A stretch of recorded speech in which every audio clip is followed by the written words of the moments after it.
Hello, this is Wmpyr. There's been more and more copycats that I'm seeing recently.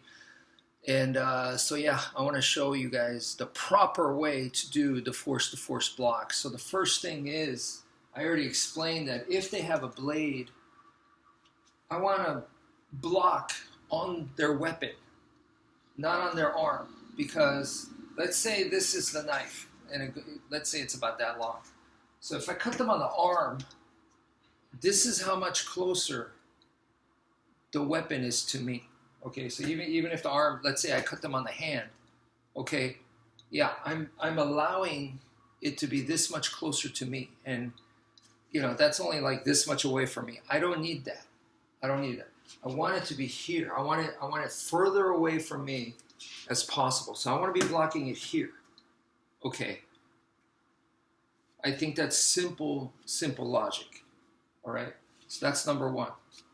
Number two is, even though I explained that, right, that we're not just using the technique to defend, I'm also using distance to defend. And that becomes really important, especially with something like this, because if I block here, you see, the second one already came, okay? And I don't want to be trading shots like that, and especially they may have a weapon. Even if they don't, bigger, stronger, and meaner, they might be able to knock me out with one hit. I don't want to be exchanging, so this doesn't make sense for me to be here, because I'm going to be exchanging. And you go, well, you could do this. Well, if all it takes is one mess up. Real life is unpredictable. One mess up, and something's going to land on me. So it's much smarter, much safer to do that.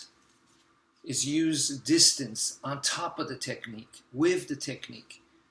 Technique plus distance is what makes the force-to-force block work.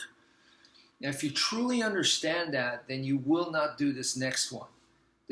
Because, once again, by doing this, I kill his combo. The second one came, but I'm gone, so the combo's useless, right? So what everyone wants to do is, after they block, I don't know, they think that once they block, this person's now stunned. It's not the way it works. There's no guarantee of that. So I block here, and then they want to do that. They want to block and then attack. You notice that I am stepping inwards now into the line of fire, and now I'm guaranteeing that we are going to be trading shots. I'm guaranteeing that I am going to be fighting this person. And that's what I don't want. I want to disengage. I want to take away the fight. I want there to be zero fighting. So by doing this, I'm gone. I am gone. But if I do this and that, now, you see he came right back, and we are in fighting. All right?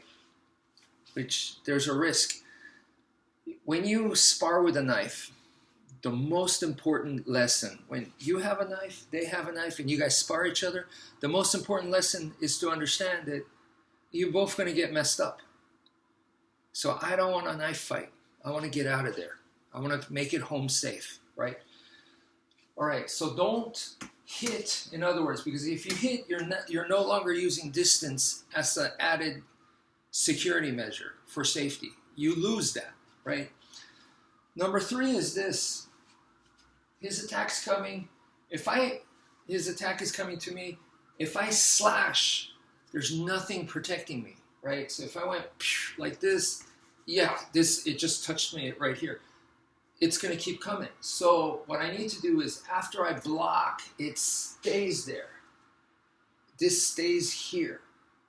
Okay, so after the block, and I could still, the block doesn't have to be like this. The block could be strong.